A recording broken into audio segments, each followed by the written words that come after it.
달은 우리 지구의 위성입니다. 그 말은 이 달은 태양을 따라 나름 돌기도 하지만 실상은 우리 지구의 영향을 받고 있다는 겁니다. 그래서 지구를 중심으로 달은 벗어날 수가 없는 것입니다. 지구의 그 영향권 안에 있는 거죠. 그런데 이 지구가 아무리 가깝다고 해도 뭐 눈앞에 있는 게 아닙니다. 크기는 엄청나게 크지만 거리가 또 만만치 않기 때문에 또 그 달도 뭐 조그만하게 보일 수밖에 없죠.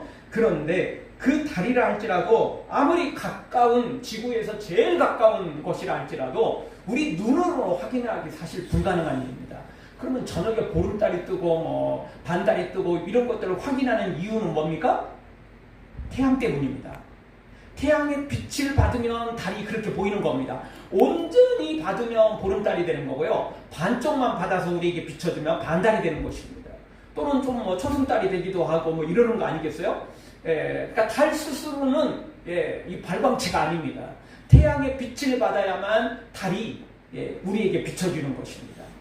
밝게 비춰주는 못하죠. 그래도 그 깜깜한 밤에 보름달이 뜨면 웬만한 건 그래도 볼 수 있죠. 뭐 책을 읽을 수는 없지만 그래도 웬만한 길들은 다 볼 수 있을 만큼 보름달도 상당히 밝은 것이라고 볼 수 있습니다. 사실 이 보름달이 굉장히 밝은 이유는 하늘의 저 큰 별들도 그냥 별빛으로 여러분 우리가 뭘 볼 수 있겠어요? 별빛으로는 길을 볼 수 없고요. 별빛으로는 사실 아무것도 우리에게 사실 영향을 주지 못하는 것입니다. 그래도 달은요 가까이 있기 때문에 태양의 빛만 받으면 우리에게 굉장한 영향력을 끼쳐주는 것이죠. 우리 사람도 똑같습니다. 뭐 사람이 만물의 영장이니 뭐니 말해도요 사실 하나님이 우리를 돕지 않으시면 우리는 그냥 피조물 중에 하나에 불과한 것입니다. 어찌 보면 맹수들이나 바이러스보다도 더 약하고 보잘것없는 존재가 우리 사람입니다. 그러나 하나님의 은혜가 임하면 성령께서 강력하게 우리에게 역사하시면 우리는 하나님의 모양과 형상을 그대로 드러낼 수 있는 존귀한 자가 될 수 있는 것입니다. 마치 달처럼 말입니다. 사실 달이 작고 그렇지만 그래도 태양만 있으면 그 빛을 제대로 받기만 하면 우리 지구에 정말 밝은 것을 나름대로 보여주는 것처럼 우리도 태양만큼은 아니더라도 최소한 달만큼의 영향력은 끼칠 수 있다는 것입니다. 전제 조건은 하나님의 빛이 하나님의 은혜가 우리에게 임해야 된다는 것입니다. 하나님의 은혜가 없으면 그냥 깜깜한 달이 있는지 없는지 여러분 한밤중에 달이 안 떠있는 보이지 않는 때도 많아요. 그건 태양이 비치지 않았기 때문에 그런 것입니다. 하나님의 은혜가 있으면 우리도 나름 대단한 존재가 될 수 있지만 하나님의 은혜가 끊기면 우리는 아무것도 아닌 존재가 되어버리는 것입니다. 그래서 우리는 오직 하나님의 은혜가 필요하고 하나님의 그 능력이 우리에게 필요한 것입니다. 그런데 우리는 선악과 따먹고 범죄해서 하나님을 떠나버렸지 않습니까? 계속 은혜 안에 거해야 되는데 하나님을 떠나버린 존재가 된 것입니다. 우리 스스로는 이 문제를 해결할 수 없기 때문에 우리 예수님이 이 땅에 오셔서 십자가 지시고 부활 승천하셔서 마지막 재림 약속까지 하시면서 이 모든 구원의 길을 지금 이루어가고 계시는 것입니다. 그리고 그 일을 이루기 위해서 우리 성령님을 우리에게 약속해 주신 것입니다.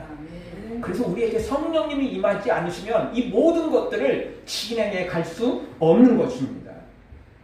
오늘 성경을 보면 성령님이 우리에게 임재하셔서 예수님을 믿고 우리가 따르게 될 뿐만 아니라 또 그 성령님이 우리에게 보증하셔서 우리가 이 구원의 길을 걸어갈 수 있다라고 우리에게 가르쳐 주는 것입니다. 여러분 지금 세상에는요 뭔가 약속을 해야 되고 그 약속을 그냥 구두로만 어려우니까 계약서를 쓰고 계약금을 내고 뭐 이렇게 다 하는 거 아니겠어요? 똑같습니다. 우리 하나님께서도 우리에게 약속을 해주셨고 그 약속이 그냥 구두 약속으로만은 해결할 수 없기 때문에 십자가를 통해서 그 모든 것들을 이루셨고 또 성령님을 통해서 그 보증을 하신 것입니다. 사랑하는 성도 여러분, 하나님의 은혜로 하찮은 피조물이 아니라 하나님의 은혜로 말미암아 우리 모두 하나님의 사람이 되고 성령의 보증으로 천국까지 온전히 이루어지는 은혜가 있기를 주의 이름으로 축원합니다. 자, 오늘 성경 첫 번째 우리에게 주시는 말씀은 진리의 말씀, 곧 구원의 복음을 듣게 하시는 분이 바로 우리 성령님이시라는 겁니다. 자, 오늘 약속의 성령으로 우리를 보증해 주셨는데 그 성령님이 하시는 일을 우리에게 가르쳐주고 있습니다. 첫 번째로는 진리의 말씀, 즉 복음의 이 구원의 복음을 성령께서 듣게 하신다는 것입니다. 여러분, 우리가 귀가 다 있죠. 물론 청각장애가 있는 분들은 뭐 점자나 또 다른 걸 통해서 수화나 뭐 이런 거를 통해서 이제 볼 수밖에 없고 또 읽을 수밖에 없습니다. 장애가 있는 분은 그렇죠. 그런데 눈이 있고 또 귀가 있고 뭐 이런 분들은 또 그냥 정상적으로 듣고 보고 뭐 이렇게 할 수 있죠. 그런데 여러분, 우리가 귀가 있는 것은요, 우리 귀가 모든 걸 다 들을 수 없어요. 우리 귀가 만능이라고 생각하시면 안 돼요. 청각장애인 아닌 분들은 뭐 뭐든지 다 들을 수 있다. 아니요. 이곳에서 전파들이 많이 움직이고 있지만, 떠다니고 있지만 우리는 못 들어요. 그걸 들을 수 없습니다. 그러니까 핸드폰을 통해서만 우리가 그 전파를 잡을 수 있고 들을 수 있는 것입니다. 우리 귀로 그냥 들을 수 없어요. 우리 귀가 만능이라고 생각하시면 안 됩니다. 우리 귀는요, 그냥 이 지구상에서 떠돌아다니는 음성을 전부 다 듣는 게 아니고 그 듣는 영역대가 따로 있습니다. 거기 안에서만 들을 수 있어요. 개는 귀가 더 밝기 때문에 더 많은 걸 들을 수 있습니다. 그리고 많은 짐승들은 벌써 지진이 오기 전에 벌써 징조를 알아채잖아요. 우리는 그걸 모릅니다. 영역대가 달라요. 그런데요, 육신의 이런 영역대뿐만 아니라 영적인 영역대도 따로 있는 것입니다. 그 영적인 부분은 영적 귀로만 들을 수 있는 겁니다. 귀가 아무리 밝아도요, 그리고 또 아까 뭐 핸드폰 이야기를 했지만 뭐 TV나 핸드폰 더 많은 주파수를 잡을 수 있는 것조차도 영적인 영역은 아무것도 잡을 수 없어요. 영적인 영역은 영적 귀가 열려야 됩니다. 근데 이 영적 귀를 열리게 하시는 분은 성령님밖에 없어요. 그래서 약속의 성령을 우리에게 보증해 주신 것입니다. 약속의 성령이다. 오늘 성경은 그렇게 표현하고 있지 않습니까? 13절을 한번 봐보죠. 다 같이 보겠습니다. 그 안에서 너희도 진리의 말씀, 곧 너희의 복음, 구원의 복음을 듣고 그 안에서 또한 믿어 약속의 성령으로 인치심을 받았으니. 아멘. 이 약속의 성령, 왜 하나님께서 약속을 하셨습니까? 성령을 보내주겠다 약속하셨습니까? 이 성령님이 아니면 우리가 이 복음의, 구원의 복음을 들을 수 없기 때문에 그렇습니다. 이 성령님이 아니면 진리의 말씀을 들을 수 없기 때문에 그렇습니다. 그래서 다시 상반절 말씀 보면 진리의 말씀 곧 너희의 구원의 복음을 듣게 하시는 분이 누구라고요? 성령님이십니다. 성령님. 그냥 들을 수 없다니까요. 육신의 귀로는 절대 못 듣는 것입니다.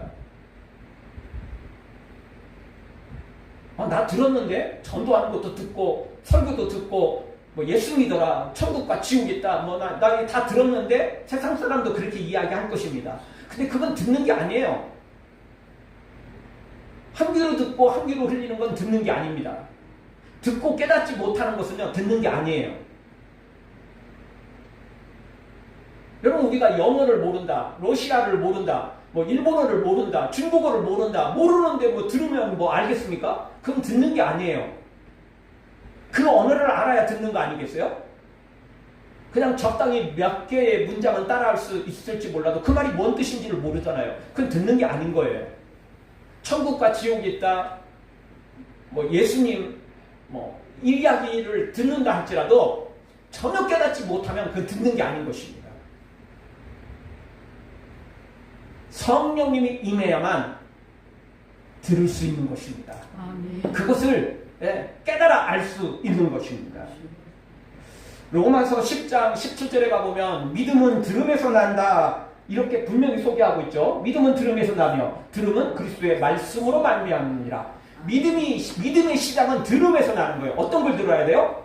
말씀, 그리스도의 말씀, 진리의 말씀을 들을 때 믿음이 시작되는 것입니다. 그런데 이 듣는 거, 성령께서 우리의 마음문을, 우리의 영적 귀를 열어주셔야 들을 수 있다니까요. 안 그러면 절대 들을 수 없어요. 무슨 말인지를 모르는 거예요. 그냥 뭐 흉내는 낼 수 있어도 나 그 이야기 들었다라고 말해도 그게 뭔 말인지를 모른다니까요. 믿지도 않고요. 생각해보면 우리는 수많은 사람들의 이 전도를 듣고 나서야 예수님을 믿게 되었습니다. 태어날 때부터 모태신앙으로 그냥 그렇게 믿어버린 경우도 있지만, 근데 그런 모태신앙이라 할지라도 실제로는 본인이 또 언젠가 깨닫고 믿으니까 믿는 것이지, 그냥 부모 따라 어쩔 수 없이 애기였을 때, 어린이였을 때는 부모 따라 어쩔 수 없이 따라오더라도 나중에 본인이 믿지 않으면 결국 교회를 떠나는 것입니다. 그리고 어쩔 수 없이 교회에 앉아 있어도 사실 또 믿지 못하는 사람들이 있어요. 성령께서 우리의 영적 귀를 열어주셔야, 듣게 하셔야 진짜 믿을 수 있는 것입니다. 세귀의 경리기라는 말 있죠.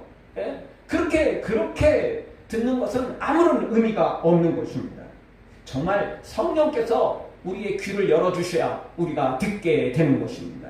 그래서 에스겔 12장 2절에 가보면 이스라엘 사람들이 이 말씀을, 선지자가 전해주는 말씀을 듣고도 듣지 못했는데, 깨닫지 못했는데 이유가 뭡니까? 같이 보겠습니다. 인자야, 내가 패역한 족속 중에 거하도다. 그들은 본론이 있어도 보지 못하고 들을 귀가 있어도 듣지 아니하나니 그들은 패역한 족속이니라. 아멘. 죄악으로 가득 차서 영적인 눈도 영적 귀도 열리지 않았기 때문에 보아도 볼 수 없고 들어도 들을 수 없는 거라는 거예요. 성령께서 보게 하시고 성령께서 듣게 하셔야만 믿고 회개할 수 있는 것입니다. 성령의 도우심이 없이는 우리가 절대 믿을 수 없는 것입니다. 또 마가복음 4장 23절에도 우리에게 이렇게 말합니다. 들을 귀 있는 자는 들으라. 들을 귀가 있어야 돼요. 성령께서 우리의 들을 귀를 열어주셔야 준비되어 있고 듣게 되는 것입니다. 사도행전 16장 14절에도 우리에게 루디아가 어떻게 하나님의 말씀을 듣고 믿게 되었는지를 소개하고 있죠. 같이 봅니다. 두아리아 성의 자주장사로서 하나님을 공경하는 루디아라 하는 한 여자가 들었는데 주께서 그 마음을 열어 바울의 말을 청종하게 하신지라. 아멘. 그 많은 사람들이 바울의 전도를 들었어요. 듣긴 들었지만 다 믿은 게 아니라는 거예요. 그 중에 루디아는 주께서, 성령께서 그의 마음을 열어서 주의 말씀을 듣게 하셨어요. 청종하게 했다는 거예요. 그냥 귀물이서 드렸다, 그런 의미도 있겠지만 그게 들리게 했다는 거예요. 들리게. 믿게 했다는 것입니다. 그래서 우리는 이 믿음이, 구원이 전적으로 하나님의 은혜라고 말하는 것입니다. 이 성령의 역사가 없으면 우리는 절대 들을 수 없는 거예요. 믿을 수 없는 것입니다. 그래서 구원은 우리의 노력으로 되는 게 아니라는 겁니다. 성령께서 역사하지 않으면 그 누구도 믿을 수 없는 것입니다. 들어도 무슨 말인지 알 수 없고 깨달을 수 없는 것입니다. 사랑하는 성도 여러분, 오늘도 성령님의 도우심으로 진리의 말씀, 곧 구원의 복음을 계속해서 듣고 그리고 깨닫고 계속해서 믿어가는 우리가 되어지기를 주의 이름으로 축원합니다. 두 번째, 성령님이, 약속의 성령님이 역사하는 것은 무엇입니까? 진리의 말씀, 곧 구원의 복음의, 이 구원의 복음을 믿게 하신다는 것입니다. 13절 하반절을 다시 한번 보죠. 그 안에서 같이 보겠습니다. 그 안에서 또한 믿어 약속의 성령으로 인치심을 받았으니. 아멘. 복음을 들을 뿐만 아니라 어떻게 하신다고요? 믿게 하신다는 것입니다. 여러분, 듣는 것도 쉽지 않지만 믿는 것도 또한 정말 불가능에 가까운 일인 것입니다. 우리가 세상에 많은 이야기를 듣고 많은 정보를 받지만 다 믿는 건 아닙니다. 그리고 또 그게 사실이라 할지라도 그것을 온전히 추구하는 것은 또 다른 문제입니다. 그게 맞는 말이라는 거 알아요. 그렇지만 순종을 하지 않는 사람 많아요. 그걸 따르지 않는 사람이 많습니다. 불법인 줄 알면서도 뭐 성공을 위해, 돈을 위해, 또 다른 이득을 위해 그거를 불법을 행하는 사람들도 많아요. 몰라서 그러는 게 아니죠. 안다고 또 들었다고 들어서 안다고 다 행하는 거 아닙니다. 순종하는 거 아닙니다. 그래서 이 믿게 한다 그 이야기는 순종까지 내포되어 있는 것입니다. 믿는 사람, 듣고 진짜 믿는 사람은 순종까지 나아가게 되어 있는 것입니다. 듣고 그냥 어떻게 하면 더 잘 피할까? 어떻게 하면 더 꼼수를 쓸 수 있을까? 이렇게 듣는 사람도 있거든요. 정보를. 천국의 복음을 듣고 깨달아 믿고 순종하려면 성령님의 이 강력한 역사가 필요한 것입니다. 성령님이 역사하지 않으면 우리는 듣는다 해도 믿는 것은 불가능한 일입니다. 그래서 우리 그 마흔밭대 비 중에 길가에 떨어지고 또 돌밭에 떨어지지 않습니까? 길가에 떨어진 건 아예 듣지도 못하는 거나 다름없죠. 금방 새가 와서 주워 먹어버리니까 듣는 것도 아닌 겁니다. 이거는 그냥 전도자의 그냥 소식만 듣고 그냥 듣지 못하는 사람과 똑같은 거죠. 근데 돌밭에 떨어진 것은 그래도 씨앗이 뿌리가 났잖아요. 씨앗이 떨어져서 뿌리가 나잖아요. 그건 교회에 벌써 출석했다는 이야기입니다. 설교를 들었다는 이야기죠. 뿌리가 났거든요. 싹도 났거든요. 근데 어떻게 되죠? 시험거리가 생기니까 금방 말라 비틀어져 버린 거예요. 즉 햇빛이 비치니까 금방 말라 비틀어진 거예요. 이유는 뿌리가 너무 얇은 거예요. 흙이 너무 얇은 거예요. 수분이 없는 거예요. 금방 말라 비틀어져 버리는 거죠.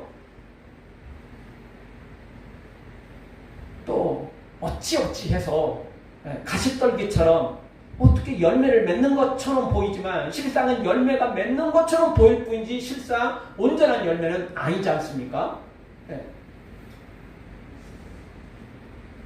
생기다 만 것도 먹을 수 있는 음식들이 있긴 있습니다. 그러나 사실 생기다 만 것 절대 못 먹을 음식들도 생각보다 많습니다.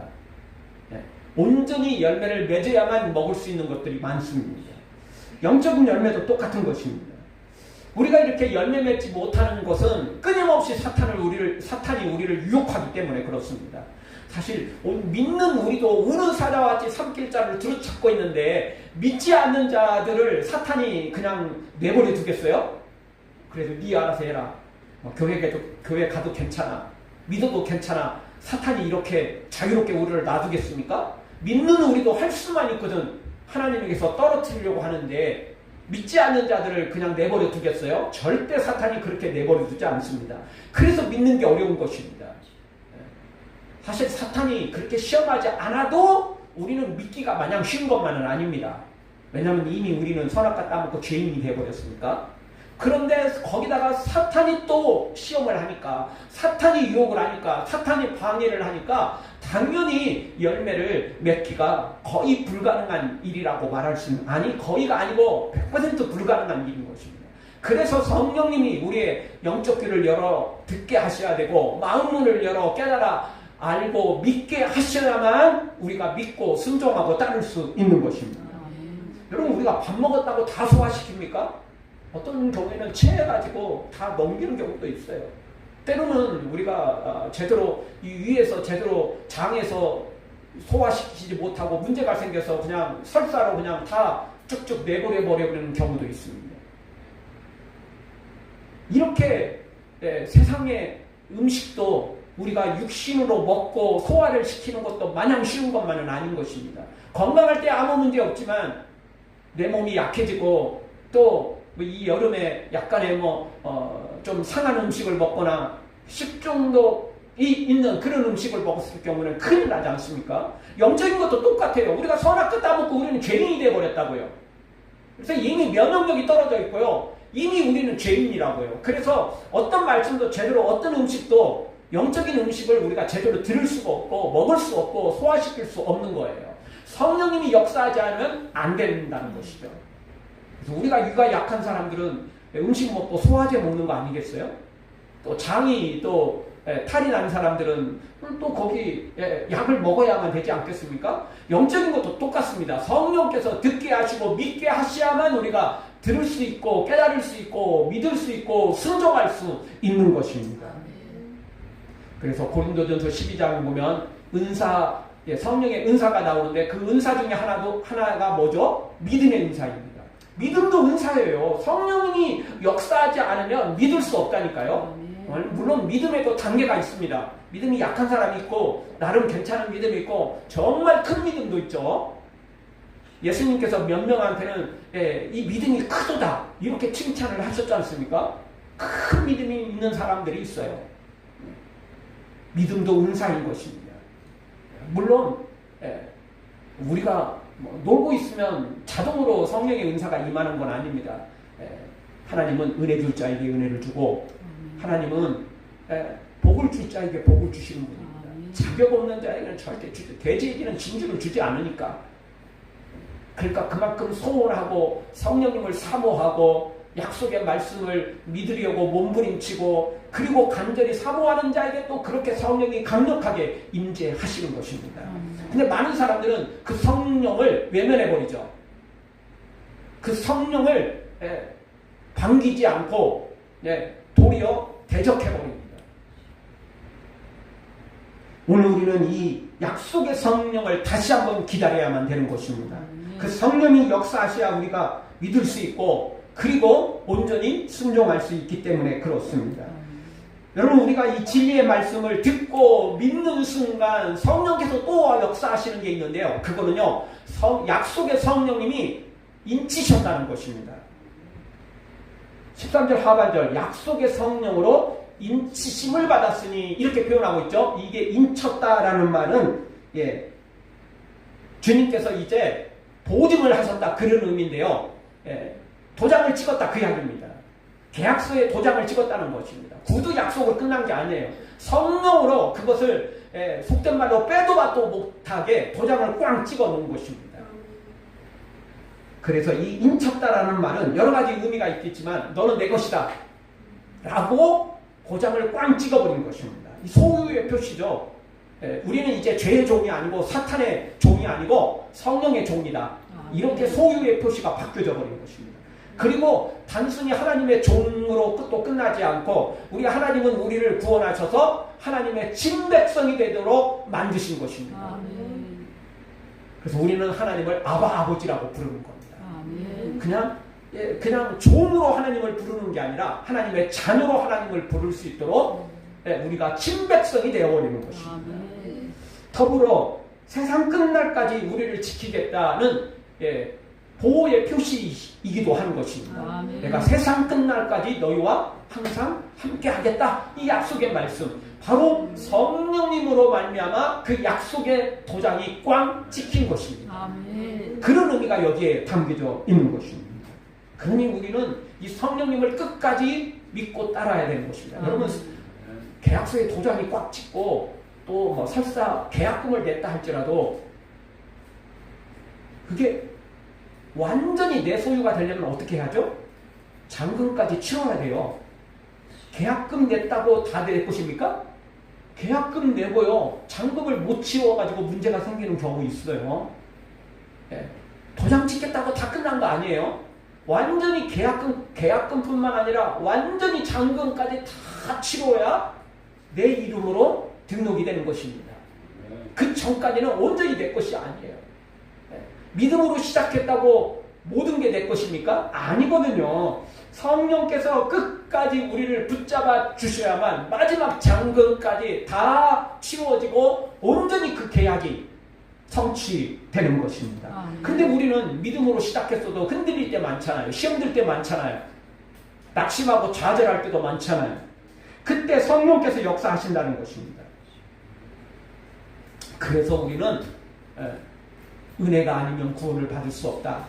이렇게 말하는 것입니다. 오늘 찬양도 드렸지만 은혜로만 들어갈 수 있는 것입니다. 은혜 아니면 절대 구원의 길에 우리가 들어갈 수도 없고 또 계속해서 그 길을 걸어갈 수도 없는 것입니다. 사랑하는 성도 여러분, 성령님께서 우리에게 이 진리의 말씀을 듣게 하시고 믿게 하실 뿐만 아니라 우리를 마지막까지 천국에 이를 때까지 우리를 지키시고 보호하시고 함께 하시는 놀라운 은혜가 계속되어지기를 주의 이름으로 축원합니다. 마지막으로 생각해 볼 수 있는 말씀은 구원의 보증이 되어 하나님의 영광을 찬송하게 하시는 분이 바로 우리 성령님이시라는 겁니다.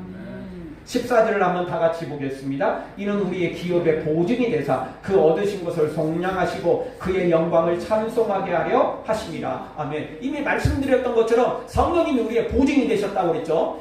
도장을 꽉 찍어서 인쳤을 뿐만 아니라 그 마지막 계약권 잔금까지 모든 것을 이루어 가시도록 하시는 분이 우리 성령님이시라는 것입니다.